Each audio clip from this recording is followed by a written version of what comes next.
마태복음 9장 1절부터 13절까지의 말씀을 저와 여러분이 한 절씩 교독하도록 하겠습니다. 예수께서 배에 오르사 건너가 본 동네에 이르시니 침상에 누운 중풍병자를 사람들이 데리고 오거늘 예수께서 그들의 믿음을 보시고 중풍병자에게 이르시되 작은 자야 안심하라 네 죄사함을 받았느니라. 어떤 서기관들이 속으로 이르되 이 사람이 신성을 모독하도다. 예수께서 그 생각을 아시고 이르시되 너희가 어찌하여 마음에 악한 생각을 하느냐. 네 죄사함을 받았느니라 하는 말과 일어나 걸어가라 하는 말 중에 어느 것이 쉽겠느냐.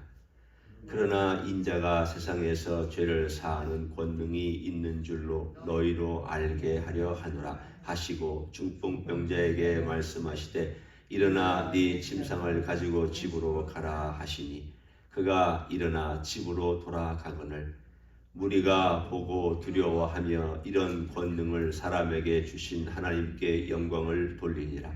예수께서 그곳을 떠나 지나가시다가 마태라 하는 사람이 세관에 앉아 있는 것을 보시고 이르시되 나를 따르라 하시니 일어나 따르니라. 예수께서 마태의 집에서 앉아 음식을 잡수실 때에 많은 세리와 주인들이 와서 예수와 그의 제자들과 함께 앉았더니 바리새인들이 보고 그의 제자들에게 이르되 어찌하여 너희 선생은 세리와 죄인들과 함께 잡수시느냐. 예수께서 들으시고 이르시되 건강한 자에게는 의사가 쓸데없고 병든 자에게라야 쓸데있느니라. 같이 읽습니다. 너희는 가서 내가 긍휼을 원하고 제사를 원하지 아니하노라 하신 뜻이 무엇인지 배우라. 나는 의인을 부르러 온 것이 아니요 죄인을 부르러 왔노라 하시니라. 아멘. 7장과 8장, 9장에 걸쳐서 예수님이 산상수훈의 결론을 7장에 맺으시고 권세 있는 말씀이다. 권위 있는 말씀이다. 그 결론이었습니다. 그리고 나서 8장과 9장에는 계속해서 예수님의 권위 있는 말씀이 인간의 현실, 병들고 귀신 들리고 그리고 어려움 가운데 소망 없이 살아가는 사람들에게 어떻게 역사하는지를 보여주고 있는 장들이 8장과 9장입니다. 특별히 9장에서는 죄 문제를 다루고 있습니다. 이제까지 8장에 보면 특별하게 어떤 죄의 문제라기보다는 하나님께서 병 고쳐주시고 예를 들면 나병 고쳐주시고 또 주님을 따라오는 제자들에게 나를 따르는 것이 어떤 동기로 따라와야 되느냐 이걸 가르쳐 주셨습니다. 9장에 와서 오늘 특별히 우리가 읽은 이 두 사건은 죄 문제에 대해서 명확하게 다뤄주고 있습니다. 세상의 종교 중에 죄를 죄로 보는 종교는 기독교밖에 없습니다. 다른 종교는 다 죄 문제가 왜곡되거나 희석되거나 아니면 없애버렸습니다. 불교는 죄의 의식 없습니다. 마호메교, 이슬람교는 죄의식이라는 것은 알라의 절대적인 뜻에 따르는 것이고 자기들 사회에 정해놓은 규범을 따르는 것이지 그것 잘 따르면 됩니다. 그래서 자기들을 따르지 않는 다른 사람들을 죽이는 것에 대해서 아무런 양심의 가책을 받지 않습니다. 이러한 세상의 종교들은 죄에 대해서 어떻게 하든지 사람들이 직면하지 못하도록 만듭니다. 오직 기독교만 죄를 죄로 얘기하고 그 죄 문제가 있기 때문에 그 다음에 복음이라는 것이 나타날 수 있는 발판을 마련해 줍니다. 오늘 이야기는 그 얘기입니다. 9장 1절부터 7절까지를 보면 한 죄인이 나옵니다. 이 사람은 죄 때문에 몸을 쓰지 못하는 중풍병에 걸렸습니다. 어떤 죄인지 우리는 모릅니다. 아마도 허랑방탕하게 살다가 몸에 병이 들었고 그 병이 온 몸을 신경을 지배했기 때문에 손가락, 발가락 쓰지 못할 정도로 침상에 누워서 지내는 그런 죄인이었습니다. 한 죄인은 누워 있었습니다. 두 번째 죄인은 오늘 우리가 읽은 9절부터 13절에 나오는 죄인입니다. 마태라고 하는 죄인입니다. 이 마태복음을 쓴 마태라고 하는 죄인입니다. 이 사람은 세관에 앉아 있었습니다. 앉아 있었다는 것은 무엇을 의미하는지 우리가 조금 더 의미를 부여한다면 자기 인생에 이리 가지도 못하고 저리 가지도 못하고 출세한 그 자리에 앉아 있었지만 소망이 없는 채로 죄에 빠져서 그냥 있었던 사람을 우리들에게 보여줍니다.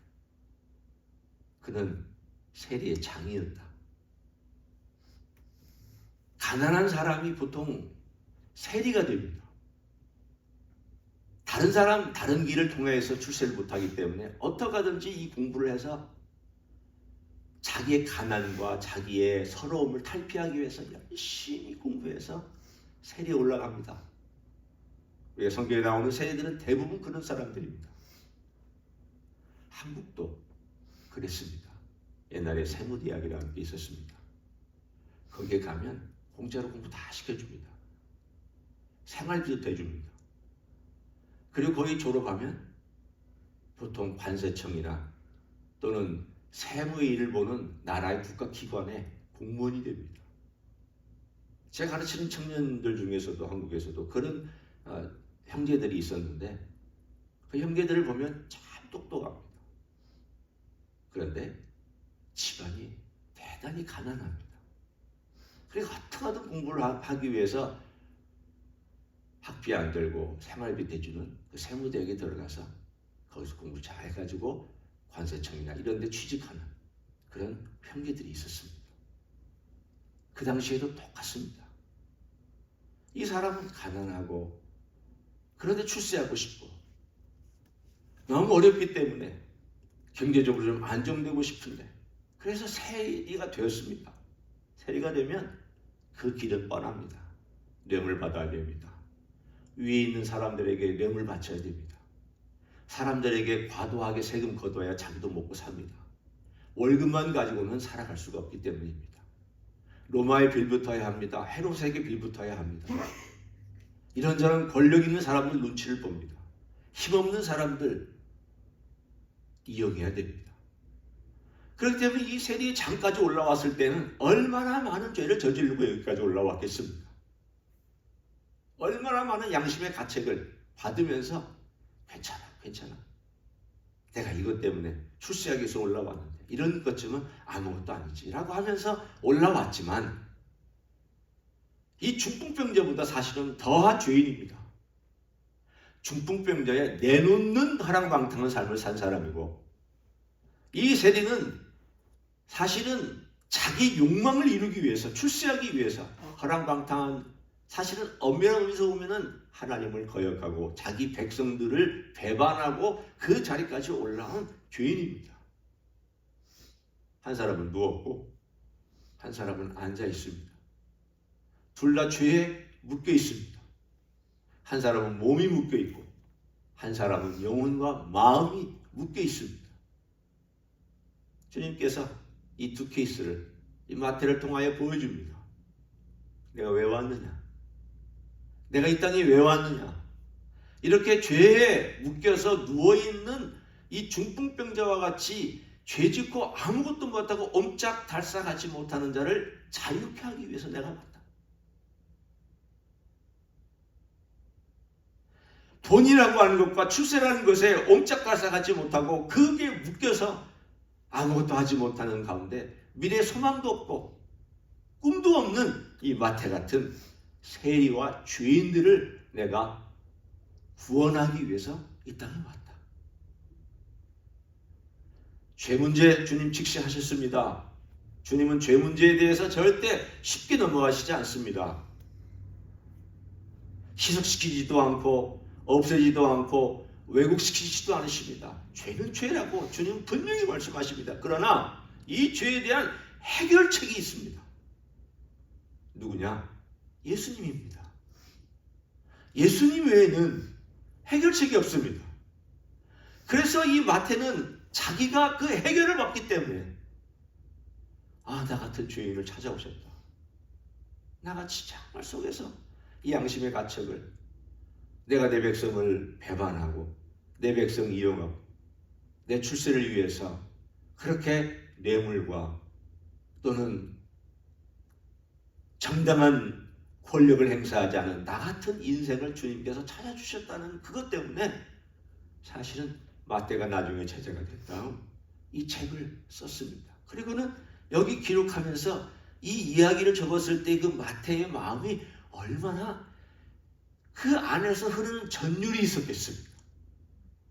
이건 내 이야기, 자기 얘기를 쓰고 있잖아요. 지금 자기 얘기를 쓰고 있으면서 주님께서 그때 나 같은 인생을 아무도 안 보고 이스라엘 사람들은 그야말로 멸시의 눈초리, 그러나 권력을 얻고 있기 때문에 어쩔 수 없이 이 사람 앞에 가서 굽신거리긴 하지만 정말 미움의 대상이고 혐오의 대상이고 사람들의 손가락질의 대상이고 심지어는 열심당원은 어떻게든지 죽이려고 하는, 지나가다가 칼로 푹 찔러 죽이기도 하는 그 대상이 된 이 마태라고 하는 그 죄인을 주님께서 찾아오셨다는 것 때문에 이 이야기를 쭉 써내려가면서 그는 마음에 짜릿한 감동이 있었을 것입니다. 그리고는 이 마태복음을 쓴 내용의 목적을 이렇게 그가 적습니다. 12절 13절 한번 보십시오.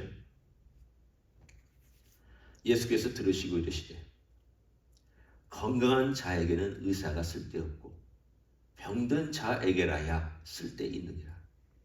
너희는 가서 내가 긍휼을 원하고 제사를 원하지 아니하노라 하신 듯이 무엇인지 배우라.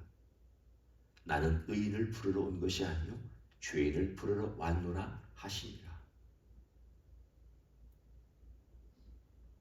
저는 젊었을 때 그리고 교회 다닐 때 우리가 아까 찬송했던 310장 하나님의 은혜로 있을 데 없는 자, 이런 찬송 참 싫어했습니다.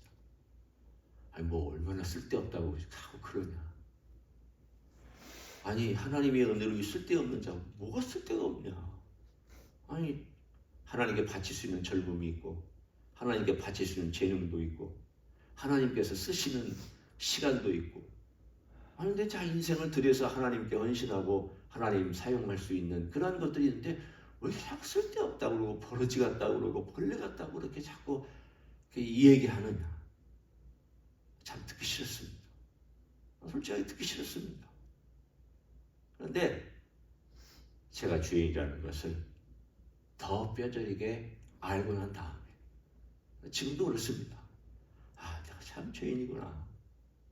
내가 깨닫지 못했던 이 죄라는 것이 얼마나 심각한지, 이 죄가 나를 얼마나 강하게 지배하고 있는지, 때로는 그의 죄의 습관일 수 있고 저의 기질을 이용한 저 자신의 삶 가운데 이끌어가는 어떤 죄성일 수도 있고 뭐든지 여러분이 얘기할 수 있는 그런 것들이 제 안에서 그렇게 강하게 역사하는 것을 볼 때마다 이런 찬송들이 그분들이 참 진리를 깨닫고 찬송가를 지었고 이 작사를 했구나.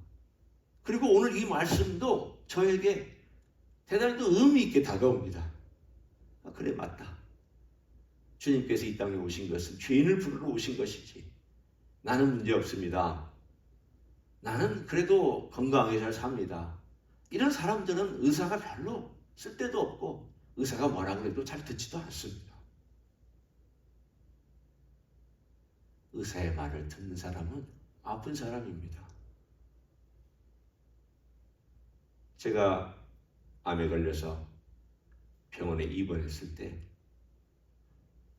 제일 반가운 손님은 누구냐면 저 주치의가 아침마다 회진해서 찾아올 때 제일 반갑습니다.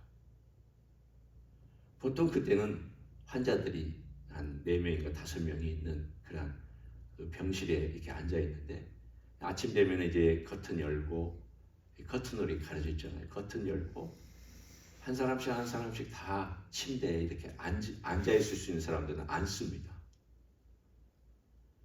그러면 환자들을 보면 대단히 경건한 얼굴로 앉아 있습니다. 다들 그 의사가 오기를, 의사가 와서 무슨 말 해주는가, 그리고 의사가 와서 검진할 때 어떤 말과 또 어떻게 나를 대하는가, 이게 대단히 중요한 시간입니다. 그 아침 시간.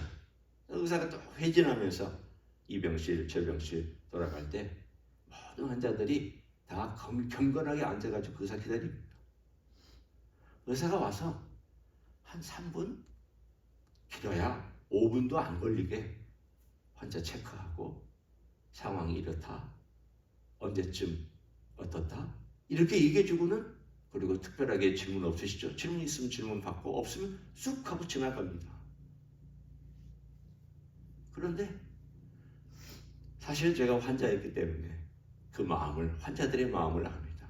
그때 의사가 희소식을 전하면 그렇게 기뻤습니다. 점점 좋아지고 있다는 말을 하면 그렇게 기뻤습니다. 언제쯤 태어날 수 있다는 말을 들으면 그렇게 기뻤습니다. 사실은 뭐 의사가 낫게 해주는 건 아니잖아요. 물론 수술도 해줬고 하지만 의사 자체가 낫게 해주는 건 아니잖아요. 그러나 정말 의사는 저 자신을 위해서 최선을 다해서 병을 고쳐주기 위해서 수술도 하고 상태도 점검하고, 그리고 찾아와서 또 물어보고, 이런 것들을 하는 사람이었습니다. 예수님께서 이 땅에 오셨습니다. 예수님께서 오셨으면 누가 그 예수님을, 정말 예수님 말씀을 들으려고 단 5분이라도, 단 3분이라도 내 마음의 중심을 가지고 내 마음의 전부를 들여서 주님의 말씀을 들어야겠다, 주님의 음성을 듣고 주님께서 내 영혼에 주시는 메시지가 뭐냐, 내가 이 병들었는데 이 병든 내가 어떻게 주님의 말씀을 듣고 살아나야 될까, 이런 간절함으로 듣는 사람과, 아이고 이거 아는 말씀이네, 아이고 뭐 다 어렸을 때 다 들었는 말씀이네, 아이고 목사님들 다 하는 말씀이네, 아이고 다 이거 뭐 내용 뭐 우리가 모르는 내용이 어디 있나, 이렇게 듣는 사람하고 신앙에 가는 길이 달라집니다. 주님께서 잔치를 벌였을 때 마태가 잔치를 벌인 거죠. 주님이 잔치라고 할 수도 있습니다. 왜냐하면 천국 잔치입니다. 이 천국 잔치를 벌였는데, 이 천국 잔치에는 죄인들하고 세리들이 와서 앉았고 제자들도 와서 앉았고 예수님이 중심에 앉아 계셨습니다. 바리새인들과 서기관들이나 종교 지도자들은 주변에서 손가락질하면서 그 광경을 지켜보는 외부인이었습니다. 주님이 계속 말씀하셨습니다. 너희들은 쫓겨나서 바깥에 가서 술피 울면서 일을 갈 것이다. 백부장이 하신 말씀입니다. 그러나 동서남북에서 수많은 사람들이 이곳에 와서 이 잔치에 참여할 거다. 오늘 그 이야기가 직접 일어난 것이 이 얘기입니다. 백부장에게 했던 말씀이 주님 계셨을 때에 예로 들어준 사건입니다. 동서남북에서 왔던 죄인들과 세리들이 주님 앞에서 먹고 마시는 이 잔치가 앞으로 이루어질 큰 잔치의 예표적인 사건입니다. 우리는 바로 그런 죄인들입니다. 오늘도 내일도 우리는 주님이 필요합니다. 주님 없이 살 수 없습니다. 이 죄 문제는 매일매일 우리 삶 가운데서 우리를 괴롭히는 거기 때문에 우리가 주님 없이는 이걸 이겨낼 수도 없고 극복할 수 없습니다. 죄에 대한 해결은 내가 아닙니다. 내 결심도 아닙니다. 내 도덕도 아닙니다. 내 윤리도 아닙니다. 내 행위도 아니며 더더군다 아닙니다. 주님만이 내 죄에 대한 해결책이기 때문에 나를 낫게 하실 위대한 의사이신 예수님께서 이 내 죄 문제, 아픈 문제, 고통스러운 문제, 해결되지 않은 문제, 여전히 붙잡고 씨름하는 문제에 대하여 주님께서 치료하시고 해결하시고 역사하실 줄 믿습니다. 가지고 오시면 됩니다. 드러내시면 됩니다. 주님께서 놀라운 의사로서 우리의 삶 가운데 역사하여 주실 줄 믿습니다. 그런 삶을 살아가시기를 예수님의 이름으로 간절히 축원합니다. 기도하겠습니다. 주님, 죄인을 불러주십니다. 우리는 여전히 죄를 짓고 살아가는 죄인입니다. 주님의 용서가 필요하고 주님의 보혈이 필요하고 치료해 주시는 주님이 필요합니다. 매일매일 직면하고 있는 이 죄 문제를 해결해 주실 분은 주님밖에 없습니다. 내 결심으로도 안 됩니다. 내 의지로도 못합니다. 내 가지고 있는 능력은 더더군다나 죄 문제를 해결할 도리가 없습니다. 주님이 해결해 주시고 주님께서 인도해 주셔서 약한 인생들, 죄인인 인생들 치료해 주시기를 원합니다. 주님 회복시켜 주시기를 원합니다. 주님을 따르며 주님을 닮아가도록 만들어 주시기를 원합니다. 오늘도 주님께 집중하는 하루가 되도록 축복하여 주시옵소서. 이제는 우리 구주 예수 그리스도의 은혜와 하나님 아버지의 극진하신 사랑과 성령 하나님 교통하심의 역사가 이 땅에 죄를 불러오셨고 죄를 해결해 주시기 위해서 오셨고 인생을 죄에서부터 하나님의 아들로 딸로 만들어 주시기 위해서 오신 우리 주님을 오늘도 고민하고 고백하고 따라가고 묵상하고 그런 주님 의지하면서 살기를 소원하는 이 자리에 참여한 모든 종들 위해와 주임지 히스교회 위해와 이민교회들과 한국교회들과 선교사님들 위해 이제로부터 영원히 함께 하실지어다. 아멘.